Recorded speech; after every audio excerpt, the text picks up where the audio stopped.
I want to start off by saying that I have a confession to make. I am a bad medical consumer. I recently had foot surgery, and after 26 years at that big company, I started off my own company. So I'm a small company now, and I'm fully insured. Being so busy, I just went with the path of least resistance and had foot surgery about 6 weeks ago.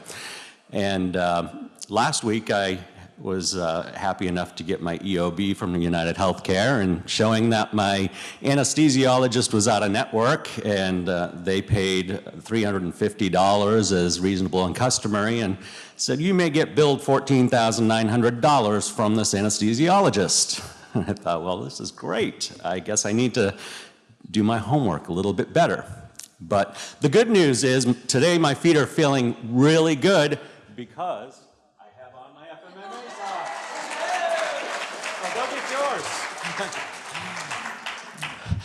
But wanted to, before I get too far into this presentation, I want to talk a little bit about one of the questions that was brought up in the last session.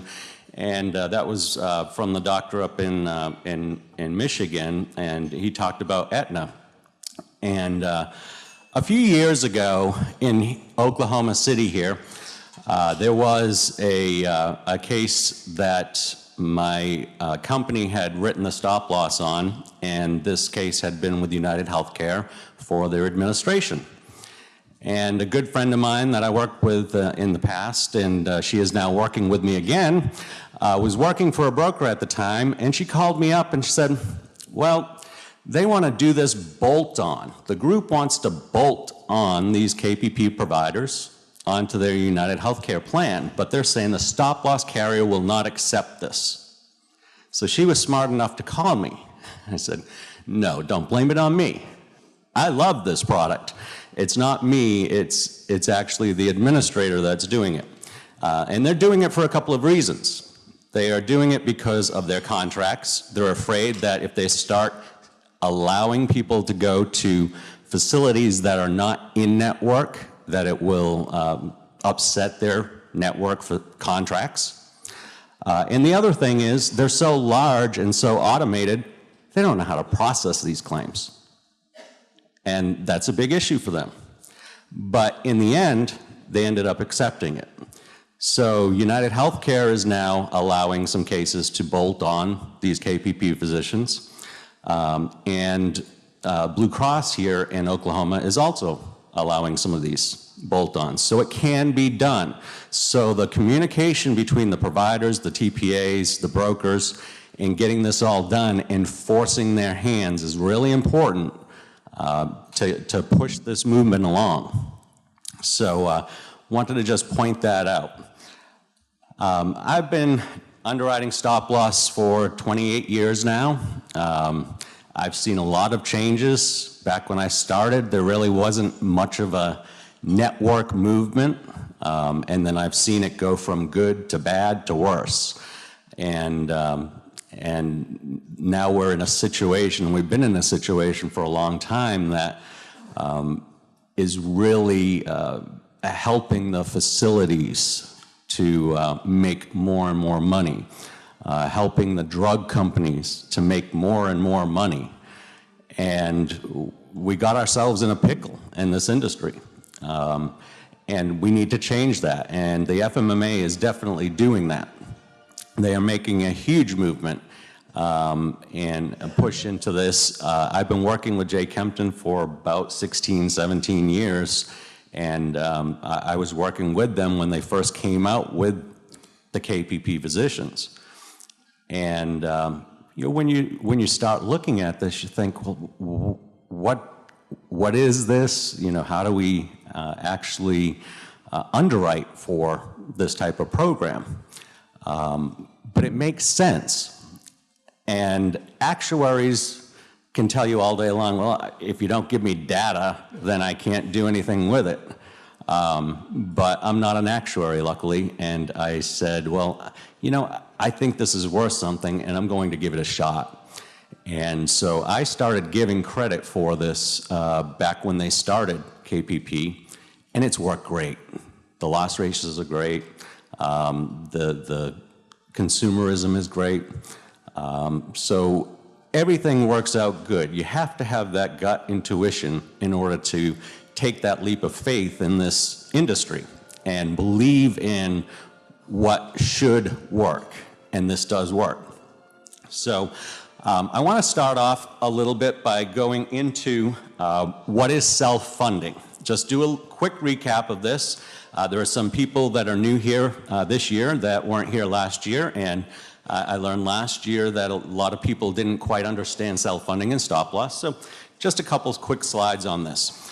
In 1974, ERISA was established, and ERISA was the first regulation that really allowed self-funding to work. They allowed groups to set up their own plans under a self-funded platform. They allowed them to be exempt from certain state mandates. Although that's changed over time, there's a lot of federal mandates now that are that you can't get around. And it also allows employers to save on premium taxes.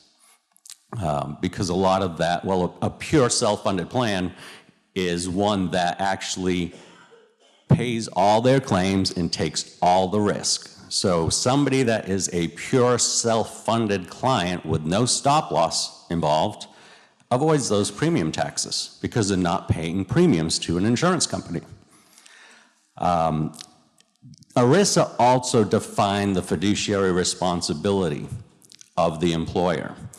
And the biggest part of that is the employer has a responsibility to offer the best plan to their employees at the most reasonable cost. Well, that's a great idea, but in this marketplace now, the way it stands, it's impossible to adhere to that. And we'll go through some of those examples. But under a self-funded plan, the employer is responsible for 100% of their medical claims, of the group's medical claims, regardless of whether or not they purchase stop-loss. So keep that in mind. They are taking on that full responsibility of their employees, and that is a big responsibility. So on stop-loss, what is stop-loss? Well, stop-loss is going to protect that self-funded plan, and that self-funded plan becomes a partially self-funded plan when they purchase stop-loss, because we are providing catastrophic insurance to these employers to protect them from unusual occurrences, either a catastrophic individual claim or claims as a whole that exceed the utilization that's expected. So we provide specific insurance, which is your catastrophic insurance, and then we provide aggregate insurance, which helps protect them from overutilization. It's referred to as sleep insurance. Should never be breached. It's really cheap, but it allows the employer to sleep at night knowing that their plan's not going to blow up and cost them a lot more money than what they had expected. And it's very easy for a plan to do that in this market. According to ERISA, also, a stop-loss contract must be a reimbursement contract, meaning that the employer is responsible for paying 100% of their claims, and then they file those claims, those catastrophic claims or aggregate claims, with the stop-loss carrier and get a reimbursement. That was the whole intent for stop-loss when ERISA was formed, and that hasn't changed. Now, the market's changed. There's been lots of bells and whistles in that. Some I agree with, some I don't. But at the end of the day, we still have to abide by those guidelines and make it a reimbursement contract. So we have to come up with bells and whistles to be able to help with cash flow, and most stop-loss carriers in the market are able to do that these days. So what we do is not unique from that perspective, but it does help with the cash flow. So it's Spec Advance. Spec Advance is an option that will allow the claims over the specific deductible, the catastrophic claims, to be processed, but the check is cut and held. And then they file it with the stop-loss carrier, wait for the stop-loss carrier to provide that reimbursement, and then the check can be released to the provider. So it gives them a cash flow protection. On the aggregate, there's aggregate monthly accommodation as well, and that, if they exceed their year-to-date aggregate, then they can file for an accommodation and help keep their cash flow flowing. So, so there are good things with that. There are different products out there right now that I think go a little bit above and beyond the traditional concept of stop-loss and self-funding. A little concerned with those because those products can be seen as the stop-loss carrier taking on a fiduciary responsibility. And the fiduciary responsibility should never be in the stop-loss carrier's pocket. That is up to the plan sponsor, who is the employer. A stop-loss contract does not provide benefits to individuals. We do not cover any employees. That's not who we're covering. We are covering the employer. We are helping the employer manage their cash flow and protect them against catastrophic claims in the event one happens. So remember those things as we go along. From there, I want to talk about evolution of managing claims in the self-funded plan, because this is important. We've seen it go way out of control recently. And preferred provider networks. These are networks that, when I started, they didn't really exist. We were quoting indemnity plans when I started in 1989, for the most part, and there were a few networks that came about, some local networks. Then the carriers got together, they created PHCS, and that became a national network, and slowly that's evolved into a non-carrier owned network, and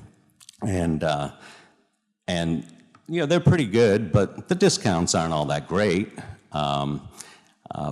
But it can work for a solution for a lot of companies in certain areas.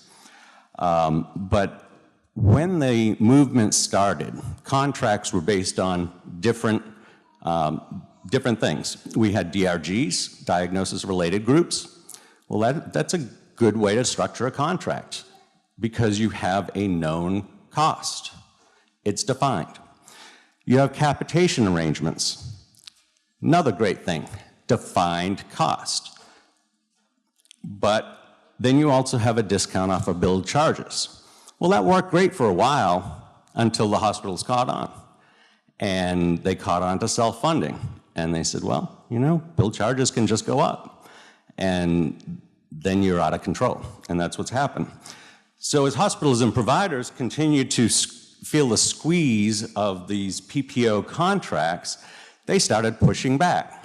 So unless you're in Alabama, DRGs have pretty much gone away in this market. Capitation has pretty much gone away in this market. So we're left with a discount off of billed charges. But what are billed charges? It's so hard to define billed charges. Everybody's talking about charge masters. Well, a charge master is only as good as what Medicare is involved in. But there are so many things that fall outside of charge master now, and that's where they're making all their money, because they can charge whatever they want to charge. So issues today with the PPO networks. The hospitals believe that they deserve a higher reimbursement from the insurance companies, while the PPOs want to maintain their discounts. So there's a battle, there's a struggle going on, and those contracts are renewing all the time. And each time that renewal comes up, the hospital says, well, I need more money. The carriers say, we can't afford to pay you more money. So what happens? It's a big problem there. And we'll tell you about what happens. So the issues with PPO contracts these days. The carriers are becoming a little bit more lenient in some of the things that they're doing. They're becoming complacent, and they're not managing claims. And last year when I was here, I was careful to not, call out too many of the carriers or whatever, but today I will. And Cigna contracts have to be the worst contracts that I've ever seen as a stop-loss carrier. They are so facility driven that you can't do anything until after the bill is paid.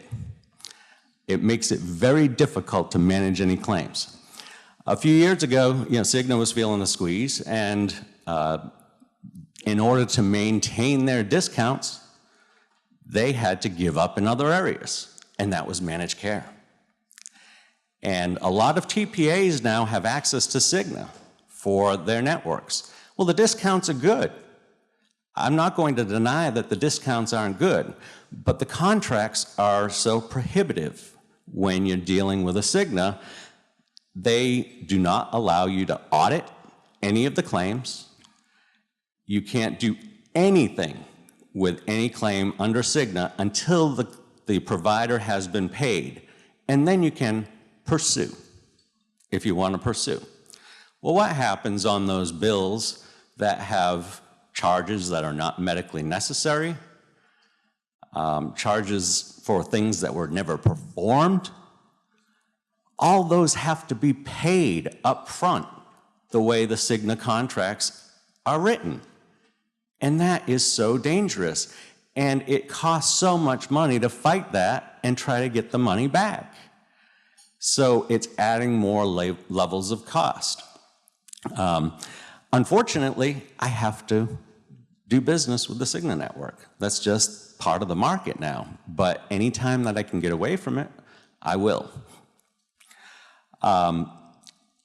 They're getting, like I said, they're getting a lot more lenient in the language. Claims for services that, just should never be performed or are not medically necessary.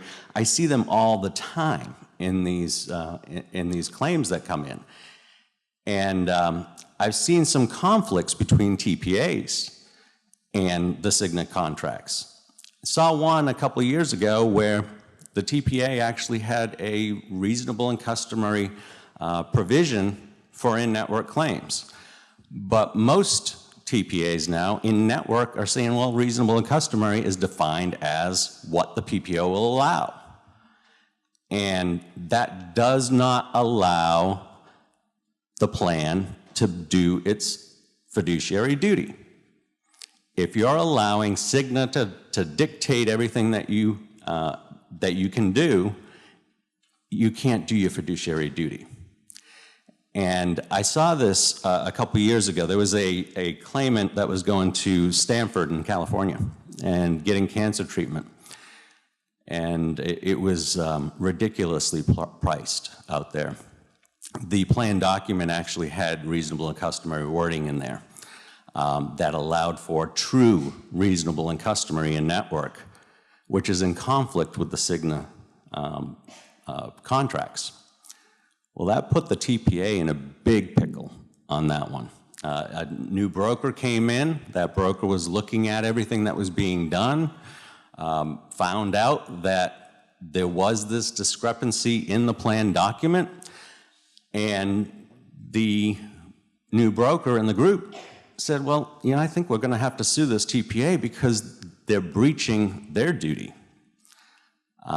because they're paying at the Cigna rate. At the end of the day, they pushed back on Cigna. The TPA did, and it hurt their relationship with Cigna quite a bit.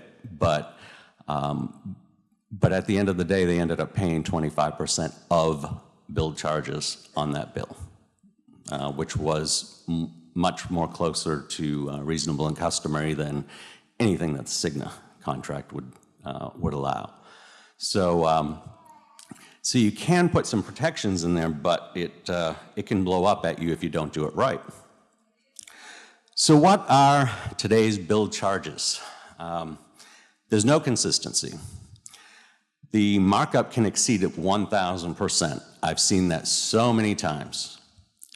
And then there's cost shifting to the self-funded plans. Self-funded plans are really bearing the brunt of the greedy hospitals these days and the greedy providers. So reasonable and customary, we talked about that a minute ago, and that can cause some problems. Hospital bill review firms. This is another solution to the issues with PPO contracts, but it adds another layer of cost. Anytime you bring another vendor in, it costs money. You know, it's a simple, it's nothing new. I mean, everybody wants to make some money, but they make too much money.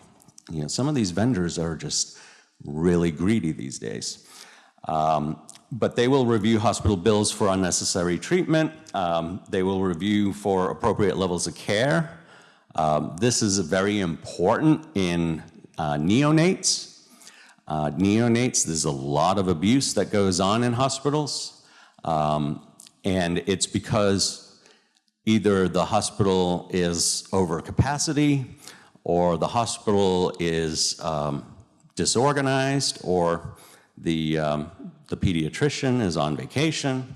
I've heard all the excuses. It's the weekend. You know, the baby, the preemie is now at the age where they can be stepped down in their level of care. But it's the weekend and nobody can approve it. So they need to stay in that higher level of care at a higher price for 3 extra days until the pediatrician can come in and approve that. So you have to watch out for all of those things too. But all of these things add an extra layer of cost. Bill negotiation firms. You can send out a claim to a firm and they will try to negotiate that. And hopefully they will get a sign-off. It's very important to get a sign-off in this business in these days. I've seen too many times where these vendors will go out and reprice something to usual and customary. And they'll give a recommendation, and then we pay them a fee. And at the end of the day, we end up paying 100% of that claim at the higher price. And then the vendor won't give me my fee back. So that's dangerous too. So you have to get a sign-off when you're negotiating these claims. But they charge 15 to 25% of the bill, of the savings, a big percentage of savings. And here we have an example. And this is probably one of the most egregious examples that I've ever seen. And it got by everybody. And this was when I was with the big company. And we had a lot of good processes in place to check and recheck these claims. This one slipped by because a vendor was already put in place and they were getting a really good discount. But what they didn't catch was the abuse of the vendor and the abuse of the TPA. This was a big national TPA, nobody that's here. The TPAs that are here believe in this model, this free market model. And these are the TPAs that need to be considered for this program. But this big TPA had actually implemented the contract with the vendor. And the vendor was charging 25% of savings. Well, the bill charges were incredibly high to begin with. Over $900,000 was the anticipated bill charges for dialysis for 1 year. 1 year of dialysis. So the vendor got involved and got a huge discount. And we brought it down to a very reasonable cost, $950 a day. That's not bad.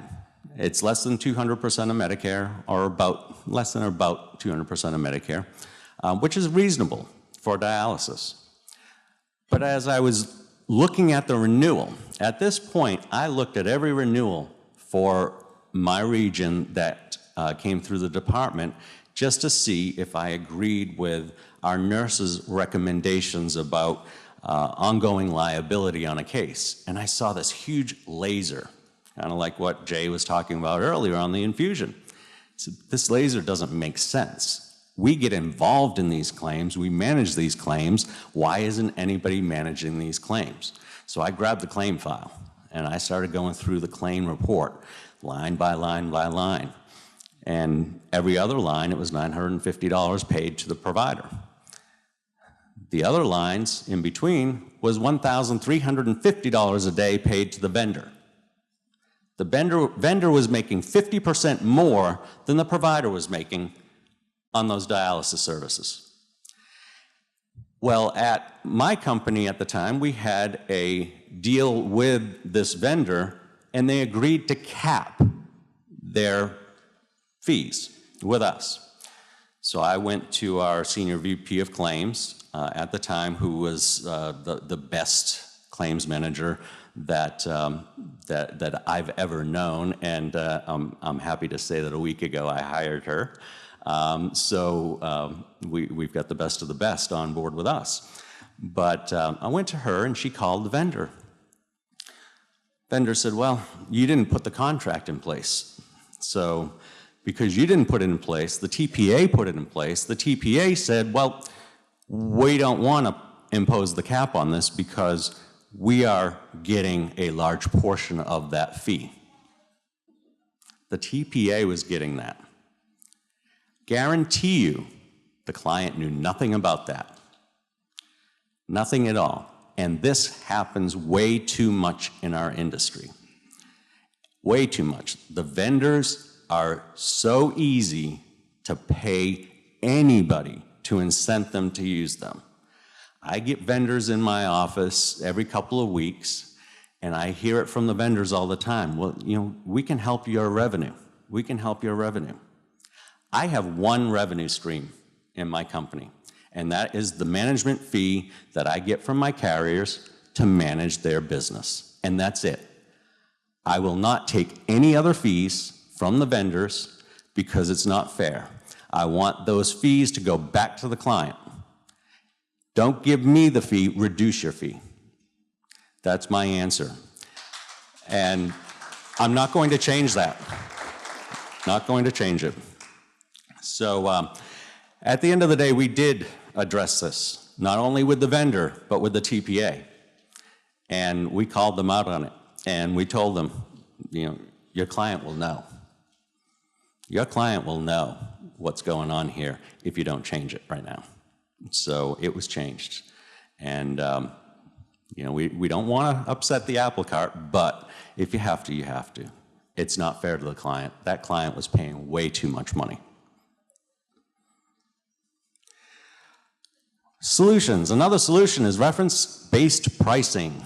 And we've heard a lot about that over the past 2 days. Reference-based pricing is a great concept, no doubt. But there are a lot of flaws with it still.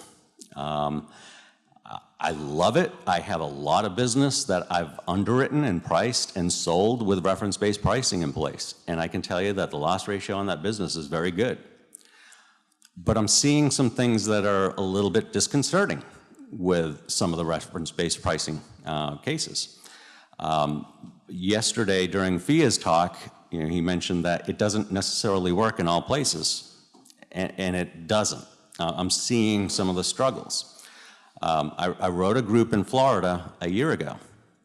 And in Florida, Florida is probably the state with the largest disparity between bill charges and what Medicare pays. Medicare pays on average 18% of the bill charges. On average in Florida. That's huge. And the carriers, the BUCA carriers, are getting discounts that are somewhere halfway between. So you've got to see that they're getting 250, 300% of Medicare in their contracts. So I wrote a group down in Florida And we wrote it at 150% of Medicare for reference-based pricing. And this group has run really well ever since. To do that, I actually gave this group 26% discount off of their aggregate factors when I wrote it to go from United Healthcare to 150% of Medicare. That's a huge amount of money. And we just renewed the account for July 1st. The aggregate on it ran about 3% above expected claims. So we did a pretty good job. We didn't lose any money. They didn't have any spec hits. But they did have some claimants going to a certain facility down there in Florida. And in our contracts, what we have to do, because it's not as simple as saying every claim is going to be paid at 150% of Medicare.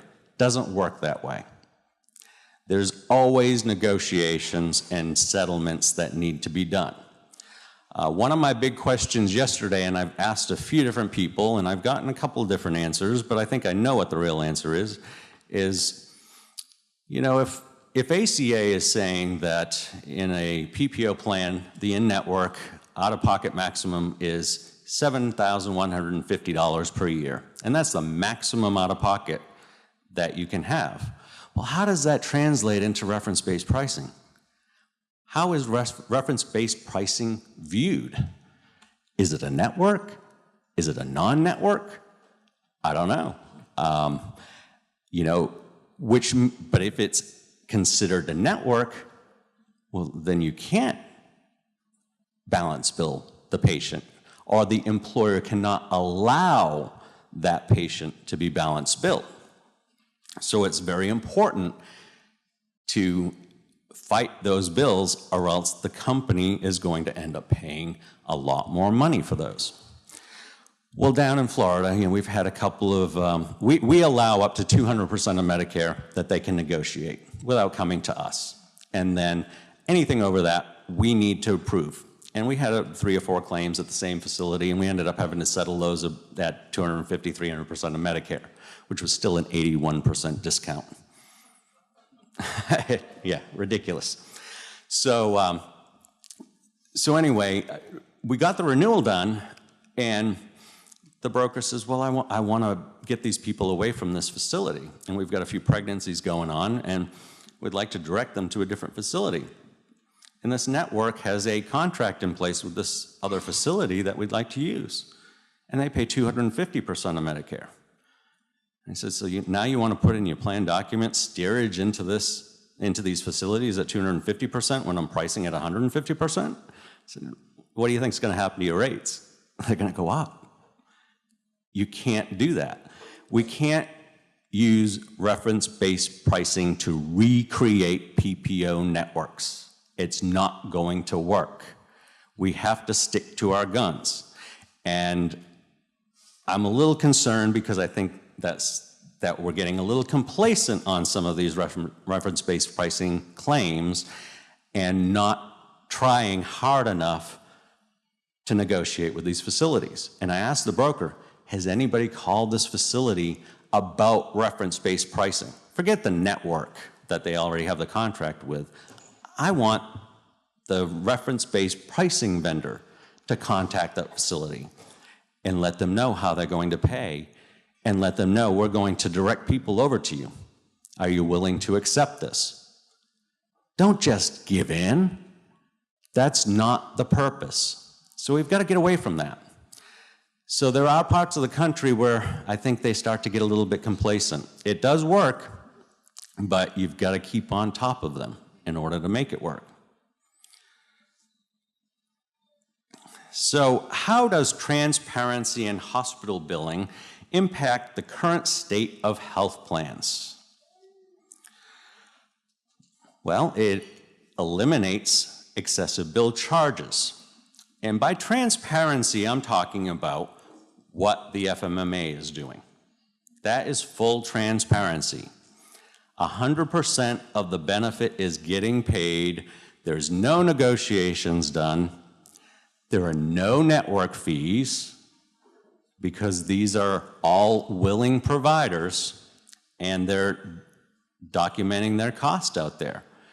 You save on so many different levels when you get them into these transparent providers.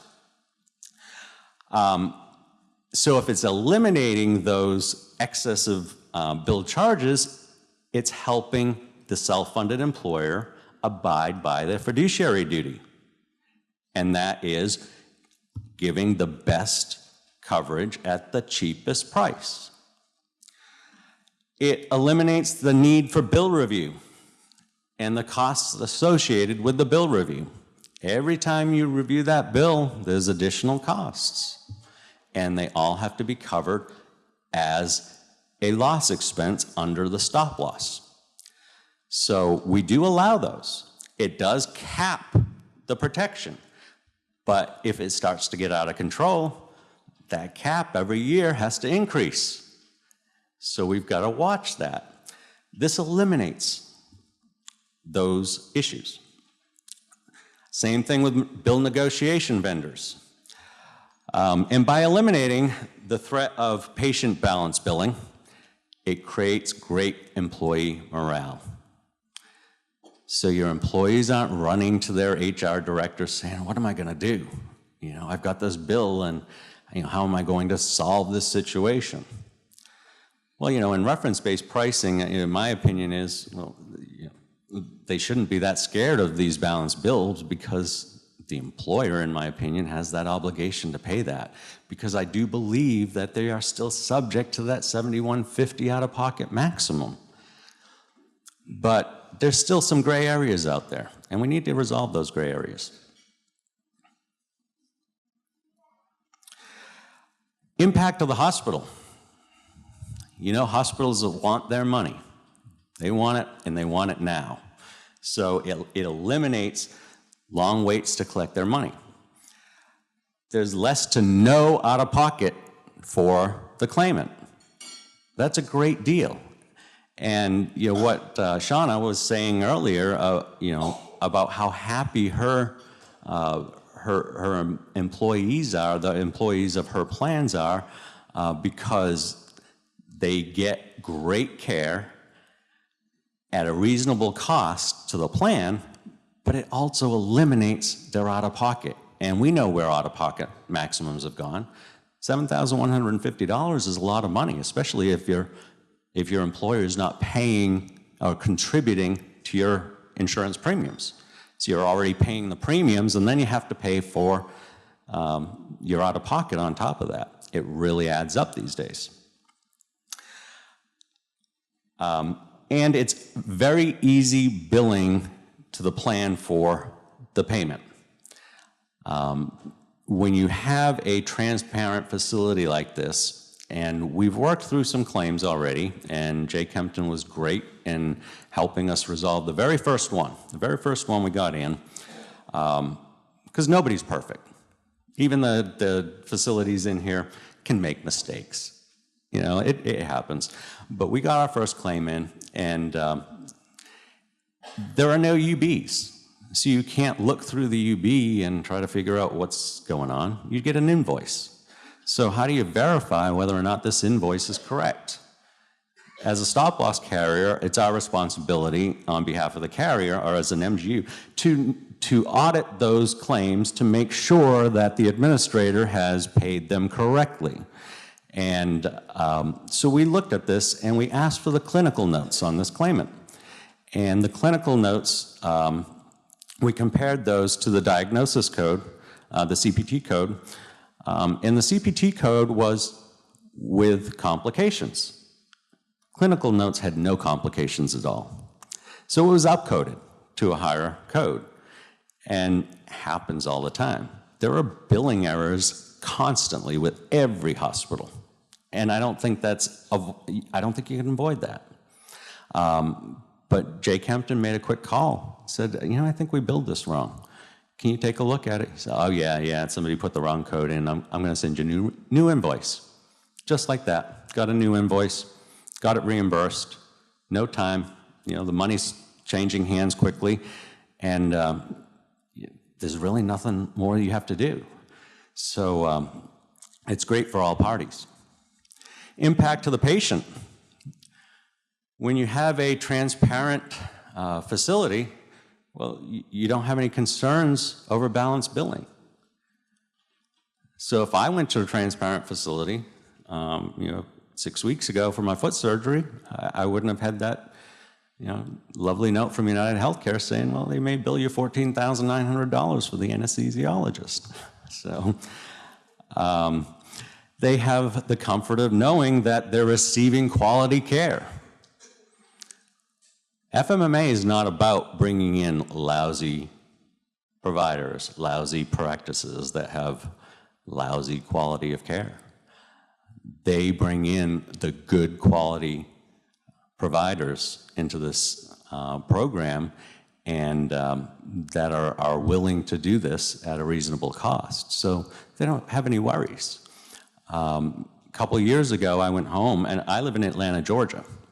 I was watching the evening news, and I was surprised to see this article on TV, on the local channel, about this guy that didn't have insurance, lived in Atlanta, and he was talking about needing a knee or a hip surgery, I can't remember which, and it was going to cost him a fortune to have it done in Atlanta.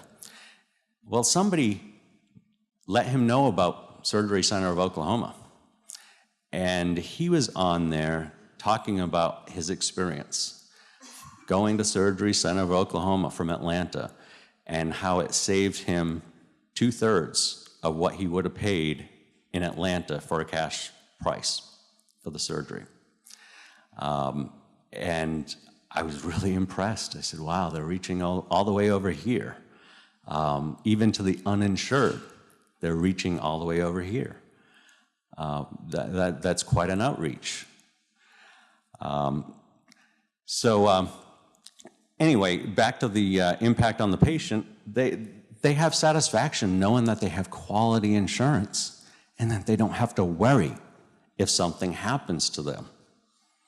That's always a concern. People sometimes avoid doctors because they don't want to pay that out-of-pocket expense. I could have probably waited to have my foot surgery, but I'm not getting any younger. And the older I got, well, the more risk involved there is. And I felt like I was starting to do damage to more of my foot by putting it off, because I had already put it off for 11 months. So I said, I just need to get it done, and I need to do it before I get too busy in my busy season, which is coming up this past week. So that's out of the way. Also had cataract surgery 3 weeks ago, so having a little trouble seeing because my glasses need to be adjusted. Impact of the stop-loss carrier. This one's really important to me because it's my job to protect my stop-loss carriers. I'm a managing general underwriter, and if you don't know what that is, we contract with carriers. So I have the expertise in underwriting stop-loss and administering stop-loss, full-service stop-loss, and we contract with 2 carriers, and we represent them. And so I have an obligation to do things right for those carriers. I also have an obligation to my partners, my TPA partners, my broker partners. And although a stop-loss carrier does not take on a fiduciary responsibility, I still feel it's my responsibility to share any tools and ideas that I have or that I come across with my partners, because we all need to know about them. Yesterday morning, one of my TPAs up in Chicago called me at 7:15, just before the breakfast, and he was asking what I was doing in Oklahoma City, and I told him about FMMA. And we've been doing so many unique things together, but I realized I've never talked to him about FMMA.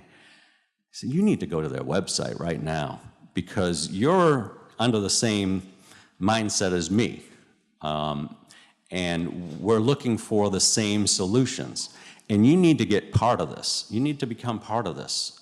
And he was so excited that I filled him in on this that he was going to jump right on his computer after the call and check this place out. So I'm hoping that next year he'll be part of this group as well. And I want to bring more and more of my partners to this organization because we need to open their eyes. We really do. There's a lot of good ideas floating around out there, but people don't know how to do them. And I need to introduce them to an organization that's already done that, that's already done the groundwork and created that foundation. So I'm going. That's one of my big goals for the next year, is to get a lot more of these producers involved. And some of my producers are that weren't here last year. I'm seeing them here this year. So that's a great sign to me. So anyway, impact of the stop-loss carrier eliminates the cost of coordinating with bill review vendors, along with those costs associated with them. Same thing with the bill negotiations and the auditing and so forth. Underwriting for the risk becomes a lot more predictable. I like predictable. Predictable is a good thing for an underwriter. It's not easy to do, and it's impossible to do with Cigna Network. But it reduces the overall costs of the plan as well. We've seen that quite often. And when you can reduce that cost, you can mitigate the increases from year to year, and hopefully you can reduce the cost from one year to the next. And I have seen that work. And as a carrier, I'm not afraid to give a decrease. If something is working, I'm not going to try to force an increase on somebody just because I want to get an increase. I want to price it right. We want to do what's fair and reasonable. And we believe that we have that methodology in what we're doing. We're running very well after 2 years in this business. We've had a lot of growth. And this type of program just makes my life so much easier. So can transparency also work for prescription drugs? Yes, it can. It sure can. Specialty drug costs are a big concern and can be a significant revenue generator to the prescription benefit managers. And I'm going to tell you right now, I used to say bigger is not always better. Now I'm starting to think bigger is never better. Never better. I can see that from so many different perspectives out there. And PBMs, bigger is never better. They have different contracts for different people. And you never know what kind of contracts you're going to have. PBM contracts vary widely. Some of them keep the rebates from the manufacturers. So it all goes back to the PBM, and they make more money. But it doesn't reduce the cost of the plan. It just increases their revenue. They'll hold savings from coupons. They don't tell you that the coupons are available, but they'll go after them, and they will do what they can to save money or create money for them. And employers are usually blind to all of this, and they're giving away their money to the PBMs. So a couple weeks ago, one of my underwriters came to me, and we were trying to finalize a disclosure on a case, and it was a small case. And I just happened to notice this one person. This is one person, one individual. These are their monthly drugs. And if I just had the name of the drug alone, I would have said, I have no problem with this risk. There's no way these drugs can cost this much. And I started looking at the cost, and I went to goodrx.com. And I decided, let me pull what the cost is. And what's the differential on this? And you can see that these monthly costs, if you went to goodrx.com, $731 per month. The plan was paying over $5,000 a month for the same drugs, the same group of drugs. And the person that we got this in was a new producer, and we called her up and said, you want to be a hero? This is what you need to focus on with this plan. You need to get them away from Express Scripts.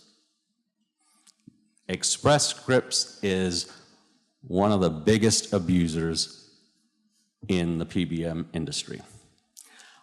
All the big ones. CVS Caremark is horrible. They make a ton of money. If you look at the Fortune 500 companies, yeah, the insurance companies are up there, but who's ahead of them? The PBMs, the big pharmacy companies are ahead of them. All except for one big insurance company. Can anybody guess which insurance company that might be? United. And why is that? They own their own PBM. Exactly. Exactly. So it all comes around full circle. It's not hard to figure these things out once you start looking at them. And, so you need to get away from that. There are a lot of small PBMs. There are some great PBMs and different vendors that handle things differently outside at the exhibitor booths. They are doing some great things out there. They are going after these coupons. And it's a little bit of work, but it can be done easily. These coupons are available on so many drugs these days, or copay assistance, or whatever you want to call it. There's a little bit of work to be done. You have to, verify family income and job and this and that. And sometimes you have to create a plan document that has a variable copay in the plan document. So if you're going to a specialty drug with a coupon, your copay goes up, but that allows you to go after the coupon and, wipe out the copay. So the employee is never subject to that higher copay, but it's a tool that's being used now to leverage these companies to get the copay assistance so that they can then apply that to the plan benefits. And if your PBM is not doing something like that, you really need to talk to them about it because they need to get involved in that. You need to make sure that they're all giving the rebates back to the plan. Those should go to the plan. So, like I said, there are some PBMs that are moving into a transparent mode. Jay talked about the infusion therapy earlier, where they were able to control that. I had a small group that I wrote a couple months ago, and as I was going through some information, I found somebody, I can't remember which drug it was, Enbrel, or it was one of the RA drugs, I believe. And because it was a small group, they had a small specific deductible, maybe $25,000, $30,000. And I needed to bump that up to a $75,000 laser on this individual. New business to me, I couldn't take that risk. I'm pricing my rates are based on the unknown. And so if there's anything known, I need to add that onto it. But a week before, I had a vendor come in saying, we've got this great new concept about going after these coupons. And so along with my quote with the laser, I said, here's a phone number, contact these people. And they immediately did. And about a week later, the producer called me up and said, you're my hero. You just saved me a lot of money because they can get this done. And we've just reduced the cost of this drug significantly for this client. They accepted the $75,000 laser. They had accepted the fact that they were going to have to pay this. But then we were able to come right back and save them that money. And that's a big deal to these clients. So I love to share what I find in this market space. And once again, I'm not getting paid for it. So, let's see. So, Transparence's impact on plan costs. Plan payments to the providers are predictable and lower on average than what you see. Eliminates the need for vendors to review bills and the costs associated with those vendors. And same thing with negotiations, and creates maximum savings on prescription drugs to protect the plan. Reduces stop-loss exposure. The lower the cost is, the lower exposure is to the stop-loss. And when that happens, it lowers my pricing. The renewals become very reasonable, very predictable, and my persistency goes up. So it works for me great. It improves employee morale, knowing that they're getting great benefits at a reasonable cost. And once again, the employer is abiding by their fiduciary duty. So setting up a self-funded plan, what should you ask when you want to look at a self-funded plan? Are the TPA's fees all-encompassing? Make sure you ask, do you make any other money anywhere else? And make them disclose all of that to you.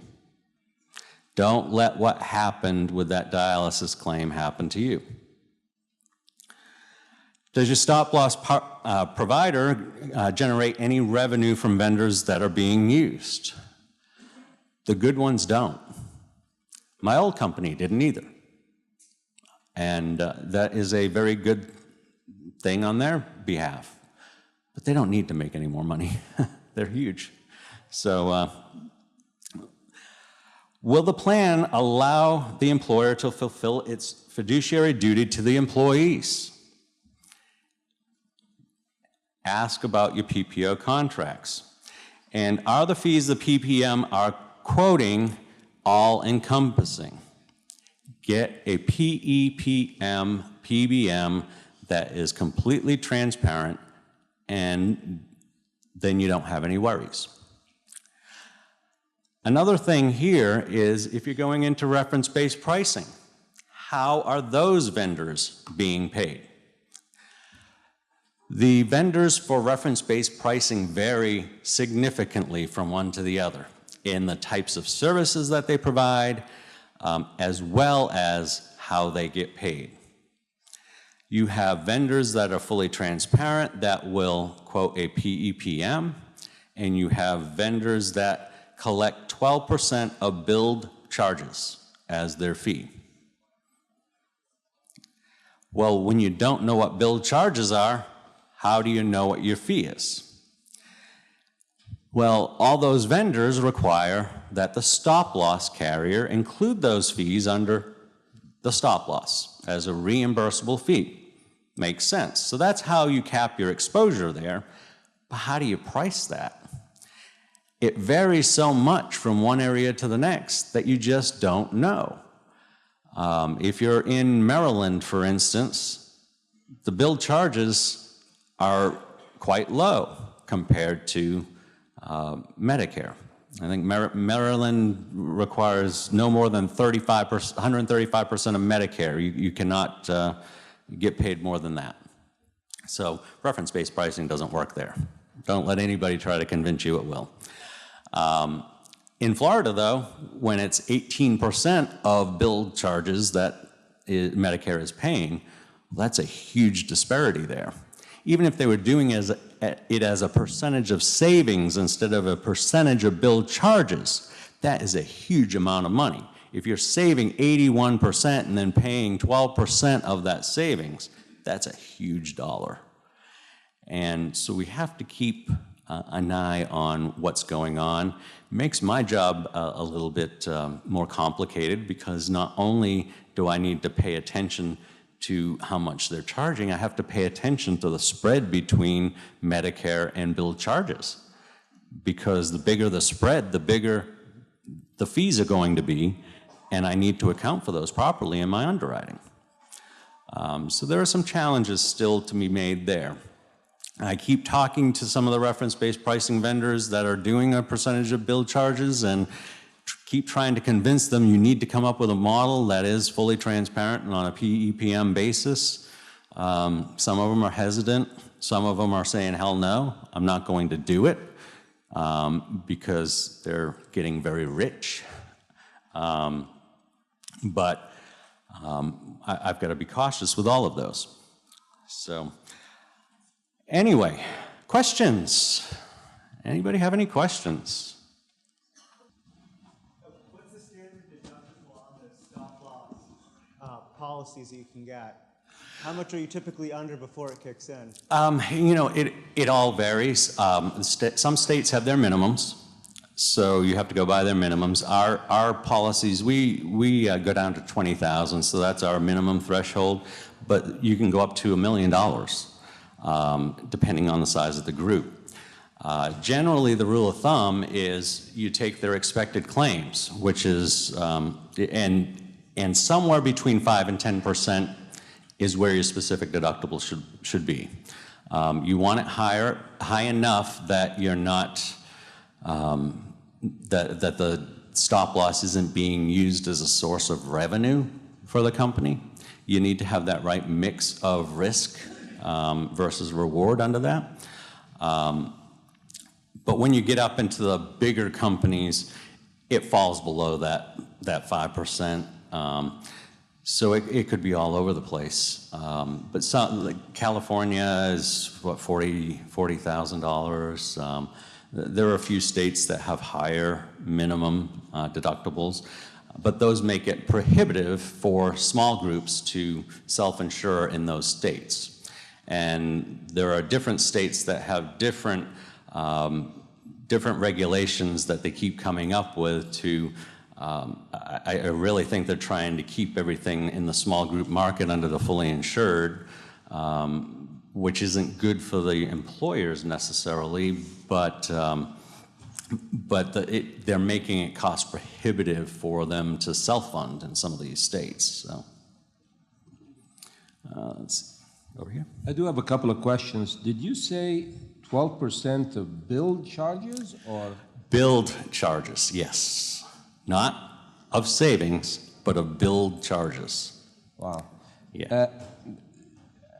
You also mentioned that MGUs and medical stop loss is supposed to audit the process of percentage of savings and how the money is flowing through the plan? Yeah, we audit, well, we audit the claims to make Not audit, but like a built-in auditor so that people would at least know there's somebody looking over these charges and the monies and where it's going. Yeah, we do that on catastrophic claims. So whatever is our exposure, that's what we're looking on. So it's typically the large claims that exceed the specific deductible. But those are the ones where you have the most abuse. And so those come into our shop, and we have a team of claim auditors that have been, I think they average close to 30 years in auditing claims. And so they look to make sure that the TPA is doing the right thing, that they've looked at everything that's been done and made sure that everything was appropriate. There were about 3 years ago, I saw a claim, and it was a physician in Charlotte, North Carolina, and he actually did a back surgery over a 3-day period and charged for 3 procedures. And it did not get caught in the automated TPA systems of these days. So when it came to us, we found it. And we did some research, and this was not the first time that he's done something like this, and he's been investigated before. So it's important for us to go and look at these claims and make sure that everybody's catching these things that are going on. Thank you. In the, over here, in the stop loss space, I don't know if the term's captive or risk where we are. retention group. Over here. Oh, okay. I can't see. Is there a role, I've heard that companies of similar types of industries that might be a little too small to self-fund can group together in captives or risk retention groups. Is there a market for that? Is anybody doing that in the stop-loss world? Yeah, there are. There are markets for that. We have not done any captives currently. We do have MIWAs on the books. We have several of those, which can basically do the same thing as a captive. It just can be a very long, drawn-out process to get a MIWA certified. And so any type of MIWA, any type of association plan is considered a MIWA because you're covering people from multiple employers under a single group. So you need to have an insurance vehicle to pool all those risks together. Pareto is one of the captives that's being commonly used out there. I don't do any of that underwriting.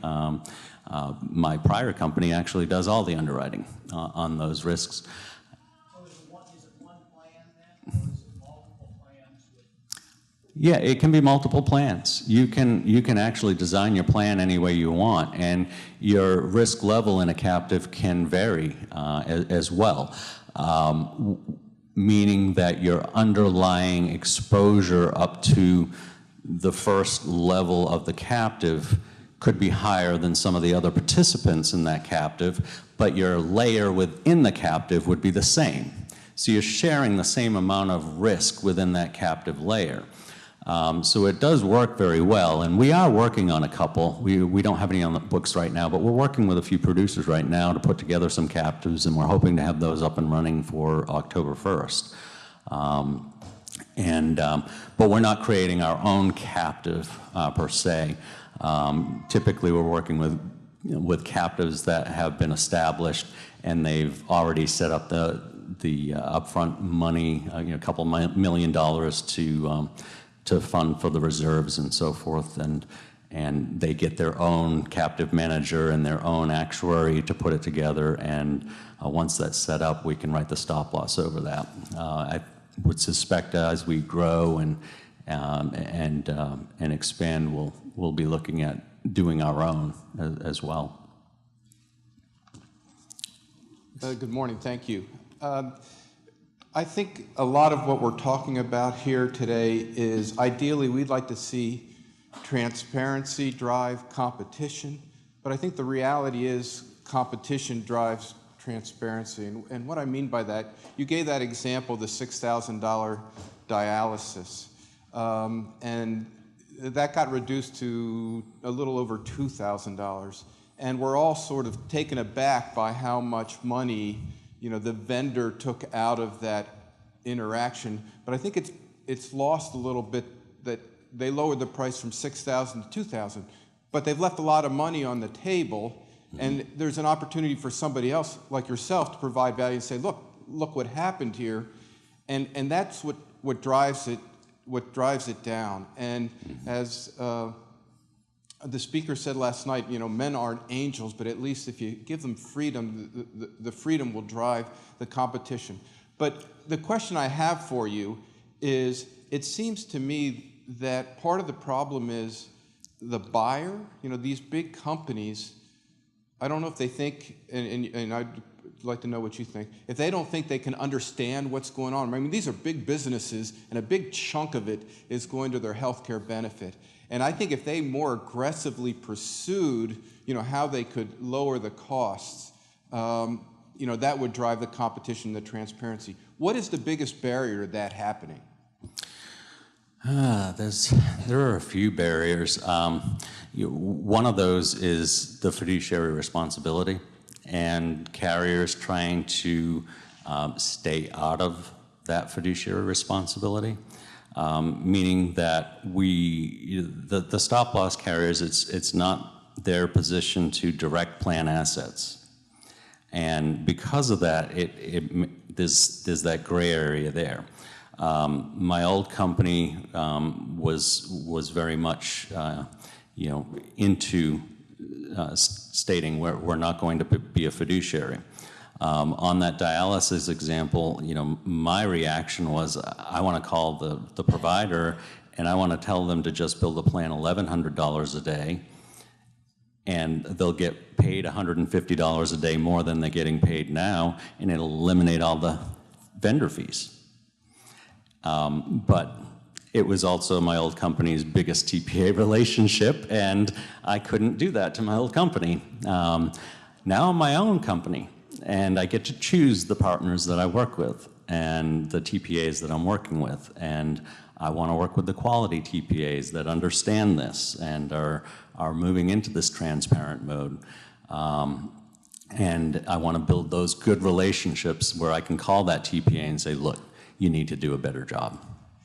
If I could just ask it another way, those few things that you listed, what you should do if you're a self-funded plan, why doesn't every self-funded plan know that, and what's stopping them from understanding that? Greedy brokers. The brokers in here are not the greedy brokers, obviously. So I can say that, but I can tell you that there are a ton of greedy brokers out there, and they're looking to make as much money as they can. There are a lot of greedy vendors out there that are looking to make as money as they can. So, we just need to stop the abuse in the marketplace as a whole. My name is Tina, and I'm a benefits consultant in Pennsylvania. Mm-hmm. Mike, thank you for drilling down on stop-loss nuances. There's so many of them, and everyone needs to know them. But to Nick's point, you have to have a very knowledgeable consultant or broker in place to be able to advise you on the transfer of risk into a self-funded plan. So require that your intermediary, your broker, your consultant be savvy in that space. It's very, very important. Question for you, Mike. Mm-hmm. In Pennsylvania, does reference-based pricing work? It depends on the vendor. Okay. If you are using one of the transparent reference-based pricing vendors, right? It can work. It's just a different sell between the vendors, and I'll kind of explain that a little bit more. If you are doing a reference-based pricing program with a vendor that's charging a PEPM, the employer is seeing the entire impact of the savings for that Medicare under their stop loss. If you're doing it with a vendor that's charging 12% of savings, you're not seeing it under the stop loss. Now, I will work with both the vendors because at the end of the day, it will save the group money. I wrote a case, I've written one in Ohio. It's a big public entity consortium in Ohio that I just wrote. And their admin fees were almost $2 million a year for 3,400 employees. And that includes the network fees. And they were in a captive. And we pulled it out of the captive along with a reference-based pricing vendor that charges 12% of savings, but they also had caps on there. Some of them don't have caps. They do have a cap on each claim, so it doesn't get out of control. But I quoted it for the vendor directly, the person that started the company, and he came right back to me and said, well, we need 15-20% off the aggregate. I said, no, you don't. You need to know how to sell it. And so I went in on Saturday morning, and I wrote up a 2-page email to him. And I said, look, here's your comparison. You're no longer comparing apples to apples. You are comparing apples to oranges, but at the end of the day, you need to look at the total cost.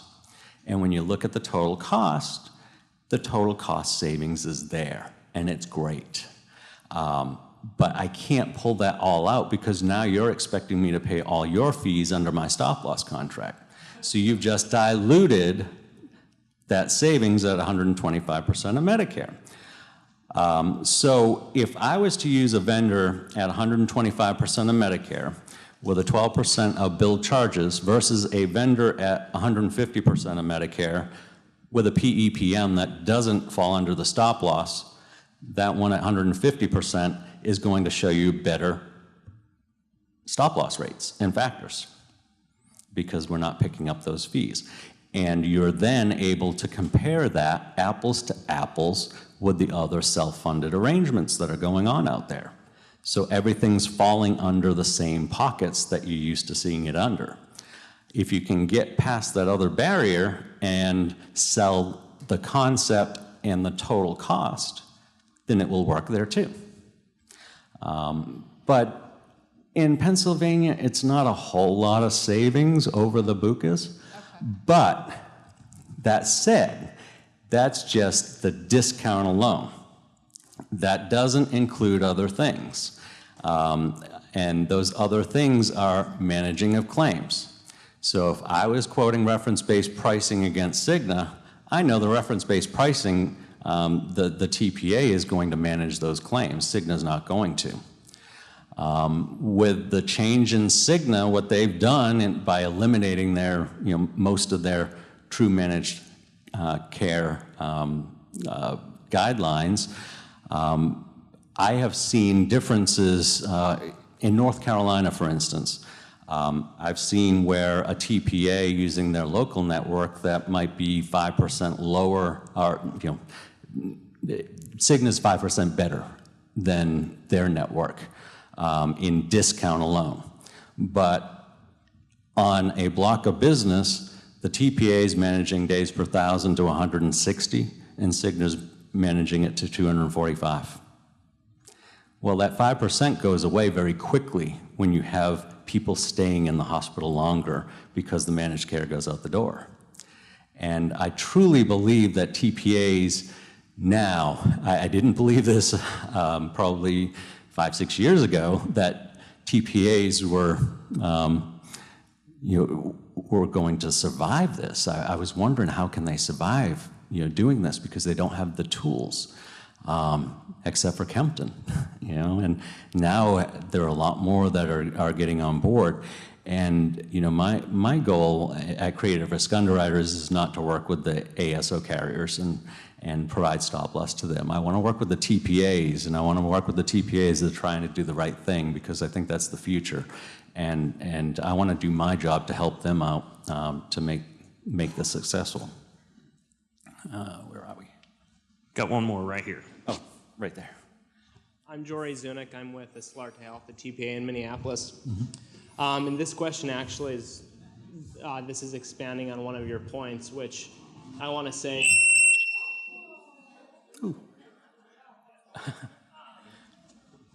And I want to say that you're. You haven't looked at my socks yet. But with that said, I really appreciate how information-packed those slides are.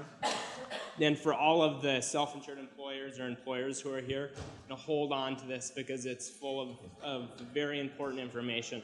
But a question I wanted you to expand on, and it's in one of your early slides, is the PPO networks, then through contracting, the shifting costs to self-funded groups.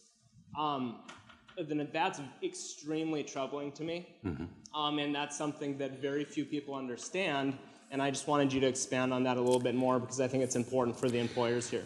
Yeah, there's one name that I can bring up that is probably the perfect example, and that's DaVita. DaVita for dialysis, and it was funny. I've been on a bowling league for about 15 years, although I think I'm going to have to take this year off because of my foot. But I was at a bowling tournament up in Nashville a couple of years ago, and a friend of mine, I knew him from bowling and so forth, and we were bowling together on the same lane, but I didn't know what he did for a living. And come to find out, he worked at DaVita and in HR. And we just started talking a little bit, but he didn't know what I did either. And he just, out of the blue, said, yeah, when we get in a self-funded plan, people go and ring the bell because here we go, here's our revenue. And they know that that is a license to steal. So they will overbill, and we see that all the time. Yesterday morning, we were trying to finalize a renewal. My poor underwriter, Devon, over here, she was trying to finalize a renewal, and she got the July updates in, and on the trigger report, somebody just started dialysis. 1 week, $19,000. That's in Florida, yes. And that's $900,000 a year. Same type of situation as this other one. And so we were on the phone trying to reach the TPA saying, okay, what are you doing about this? Because it's going to change the renewal a lot and we're all going to look bad. So we need to get on this right away and manage it. But DaVita is one area where they're really cost shifting. Hospitals that are performing these orthopedic surgeries, their markup is incredible on supplies. Incredible. And when they see the self-funded plan, they know that they can mark these up and let's see how much we can get away with. And sometimes TPAs can get complacent and everything goes through their automated processes and this is how we want to handle it, and they end up paying at a discount, but it's still highly unreasonable. And a few years ago, I had to fight a TPA on one of these, I think it was a hip or a knee, and it was coming in. They had a 10% PHCS discount on this claim, and they were ready to pay it. We said, wait a minute, we can't be going there. The group had a $110,000 specific deductible. With the 10% discount, it was still going to be $190,000. And they kept saying, well, we've got to get this thing paid. We've got to get this thing paid. And so we had to elevate it to the top at the TPA and said, look, you're not going to pay this. This is unreasonable. We've got to do something about it. And within a week, we had that bill down to $81,000. So that was the final amount that we paid. Didn't hit the specific, but not only did it not hit the specific for us, the client also saved $30,000 because it came in under their specific. And these hospitals know to go after the self-funded plans. So it's really catching on, they're really catching on to the games, and we have to just keep fighting back and fighting back. I'd like to ask just one question. Rob Portman, who's a senator from Ohio, has gone to the community and asked physicians, I happen to be one of us, for some advice on this healthcare reform. And as I sit here listening to what you've just told us, I keep saying to myself, it seems to me more regulation would be useful, but that's counterintuitive, and I think less regulation and free markets makes sense. What changes do you see in the legislative environment that relates to healthcare that would promote more of the things that make free markets viable? Well, you know, I really think one of the biggest things that I see is we need to stop our politicians from being, in cahoots with the PBMs, with the prescription drug companies. These prescription drug companies are giving so much money to these politicians for their elections, and then they're protected, and they're abusing everything out there. The non-control of the hospitals, just letting things get out of control. You know, they're really hitting the wrong piece of it. You know, I get sick every time I hear, well, we need to bring lower cost insurance. Well, you can't just bring lower cost insurance without lowering the cost of the healthcare, and controlling that. And I think the regulations are just going on the completely wrong way. And nobody in Washington, D.C. knows anything about this industry. And nobody in our insurance departments understands our industry. And that's very unfortunate. And you can lobby all day, but then, you know, the big contributors get in their ear and put a stop to it. And we need to, I think we really need to lobby more as a community for these changes to happen. Okay. Thank you.